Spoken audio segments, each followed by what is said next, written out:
नमस्कार, स्वागत है आपका हमारे चैनल पर। 8 दिसंबर को एक साथ दो आईपीओ आ रहे हैं। आज के वीडियो में इन दोनों आईपीओ में से पहले आईपीओ का एनालिसिस करने वाले हैं। यह आईपीओ वेकफिट इनोवेशन कंपनी लेकर आ रही है।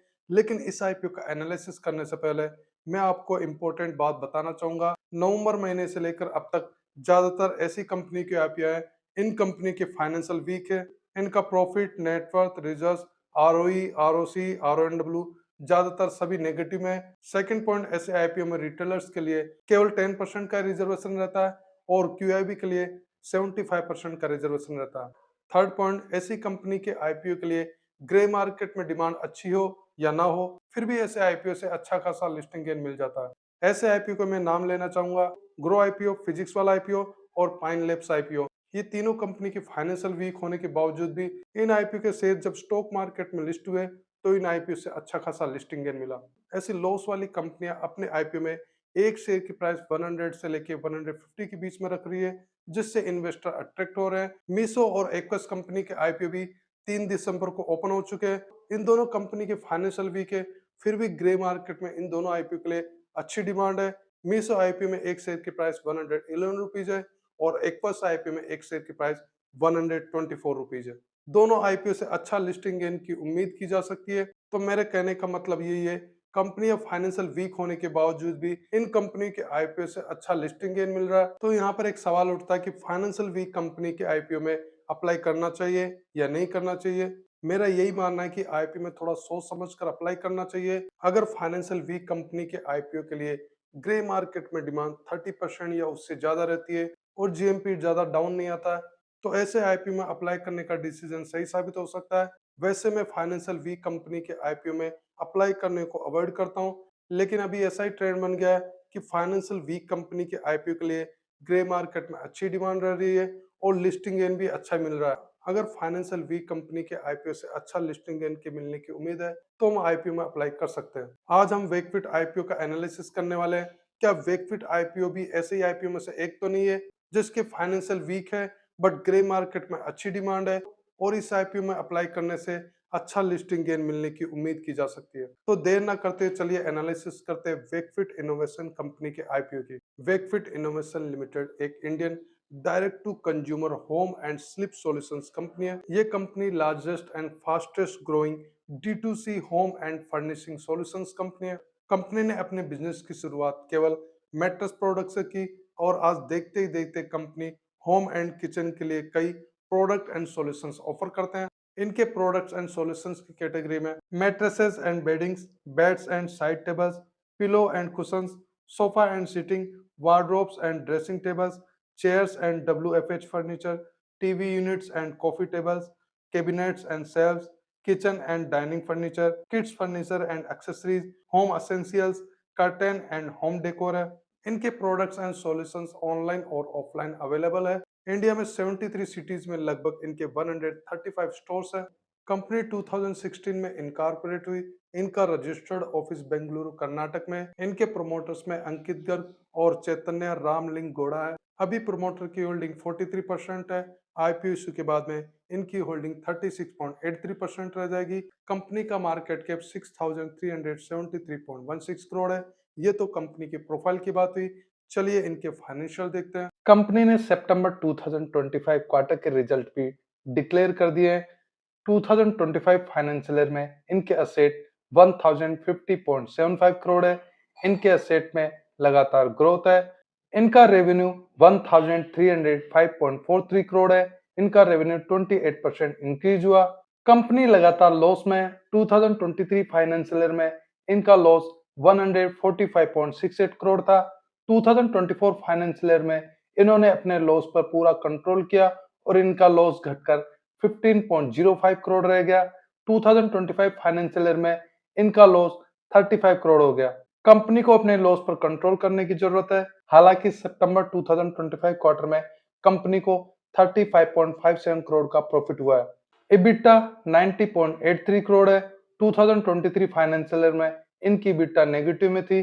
2024 फाइनेंशियल ईयर से इनकी EBITDA पॉजिटिव में आ गई है। नेटवर्थ 520.57 करोड़ है। इनकी नेटवर्थ में थोड़ी सी कमी आई है, लेकिन सितंबर 2025 क्वार्टर में इनकी नेटवर्थ में फिर से ग्रोथ हो गई है। रिजर्व्स एंड सरप्लस 500.27 करोड़ है। रिजर्व्स एंड सरप्लस का भी हाल नेटवर्थ के जैसा है। रिजर्व्स एंड सरप्लस में भी थोड़ी कमी आई है, लेकिन सितंबर 2025 क्वार्टर में इन्होंने अपने रिजर्व्स एंड सरप्लस में ग्रोथ कर ली है। उधारी की बात करें तो कंपनी की कोई उधारी नहीं है। केपीआई वैल्यू पर नजर डालें तो आरओई -6.58% है, जो कि ठीक नहीं है। आरओसी -0.68% है, ये भी ठीक नहीं है। डेट इक्विटी 0.53 है। आरओएनडब्ल्यू -6.72% है। आरओएनडब्ल्यू भी नेगेटिव है, जो कि ठीक नहीं है। पेट मार्जिन -2.75% है, ये भी ठीक नहीं है। इबिटा मार्जिन 7.13% है, जो कि काफी कम है, ये भी ठीक नहीं है। ओवरऑल फाइनेंशियल की बात की जाए तो कंपनी के फाइनेंशियल ठीक नहीं है। हालांकि सितंबर 2025 क्वार्टर में कंपनी के फाइनेंशियल में ग्रोथ हुई है, लेकिन ये ग्रोथ फाइनेंशियल ईयर एंड में भी इनको बनाकर रखनी पड़ेगी। आईपीओ का टोटल हिस्सा है 1288.89 करोड़ है, जिसमें फ्रेश इशू 377.18 करोड़ और ऑफर फॉर सेल में 911.71 करोड़ है। एक शेयर के प्राइस 185 से लेके 195 रुपीज है। एक लोट में 76 शेयर है और एक लोट अमाउंट 14,820 रुपीज है।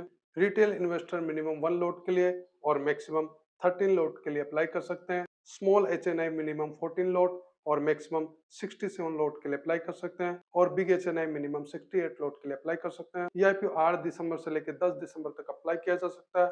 अलॉटमेंट 11 दिसंबर को होगा। रिफंड 12 दिसंबर से मिलना शुरू हो जाएगा। जिन इन्वेस्टर को आईपीओ अलॉट होगा उनके डीमेट अकाउंट में शेयर 12 दिसंबर को क्रेडिट कर दिए जाएंगे और स्टॉक एक्सचेंज में इस आईपीओ के शेयर 15 दिसंबर को लिस्ट होंगे। आईपीओ में रिजर्वेशन क्यूआईबी के लिए 75%, रिटेल के लिए 10% और एनआईए के लिए 15% है। कंपनी आईपीओ फंड को कहाँ यूज करने वाली है, चलिए उस पर नजर डालते हैं। आईपीओ फंड से 30.84 करोड़ कंपनी के नए रेगुलर स्टोर के सेटअप में होने वाले खर्च पर यूज करने वाले। 161.47 crore existing COCO regular store के सब लीज रेंट, लाइसेंस फी और लीज के एक्सपेंडिचर होने वाले खर्च पर यूज करने वाले। 15.41 करोड़ नए इक्विपमेंट और मशीनरी को परचेज करने में होने वाले खर्च पर यूज करने वाले। 108.40 करोड़ कंपनी के मार्केटिंग और एडवर्टाइजमेंट में यूज करेंगे और balance fund general corporate purposes में यूज करेंगे। चलिए आईपीओ के पॉजिटिव और नेगेटिव पॉइंट देखते हैं। नेगेटिव पॉइंट में पॉइंट 1 कंपनी लगातार लॉस में। पॉइंट 2 फाइनेंशियल वीक है। पॉइंट 3 प्रमोटर होल्डिंग कम है। पॉइंट 4 इश्यू साइज का 70.73% ऑफर फॉर सेल है। पॉजिटिव पॉइंट में पॉइंट 1 उधारी नहीं है। पॉइंट 2 सितंबर क्वार्टर में कंपनी प्रॉफिट में आई है। ग्रे मार्केट में इस आईपीओ के लिए अभी ठीक डिमांड है। इस आईपीओ के लिए जीएमपी 36 रुपीज चल रहा है। इसके अकॉर्डिंग लिस्टिंग इन 18.46% हो सकता है। ओवरऑल आईपीओ की बात की जाए तो कंपनी के फाइनेंशियल वीक है। ऑफर फॉर सेल का पोर्शन भी ज्यादा है। अच्छी बात यही है कि कंपनी की उधारी नहीं है। पहले कंपनी का बिजनेस एक ही प्रोडक्ट पर डिपेंड था, जो कि मैट्रेस था, लेकिन कंपनी मैट्रेस प्रोडक्ट पर डिपेंड नहीं रही। इन्होंने धीरे धीरे कई प्रोडक्ट और सॉल्यूशंस अपने बिजनेस में ऐड किए और इनके प्रोडक्ट्स और सॉल्यूशंस में कई वैरायटी है। आने वाले समय में इनका बिजनेस और ग्रोथ कर सकता है। लगातार ये अपने स्टोर्स बढ़ाते जा रहे हैं, तो पर्सनली मुझे लगता है कि इस कंपनी में लॉन्ग टर्म के लिए डिसीजन सही साबित हो सकता है। वैसे आईपीओ अप्लाई करने के लिए मुझे ठीक लग रहा है, लेकिन मैं एक दिन का सब्सक्रिप्शन के लिए वेट करूंगा और इसके बाद मैं डिसीजन लूंगा कि इस आईपीओ में अप्लाई करना है या नहीं करना है। आप इस आईपीओ में अप्लाई करने वाले हैं या नहीं करने वाले, कमेंट सेक्शन में बता सकते हैं। आपको इस आईपीओ को और अपडेट 7 दिसंबर से मेरे यूट्यूब चैनल पेज पर पोस्ट में मिलता रहेगा और फाइनल ओपिनियन भी पोस्ट में शेयर कर दिया जाएगा। इस वीडियो को लाइक कीजिए, शेयर कीजिए। अगर आप हमारे चैनल पर नए तो चैनल को सब्सक्राइब कर लीजिए। वीडियो देखने के लिए धन्यवाद।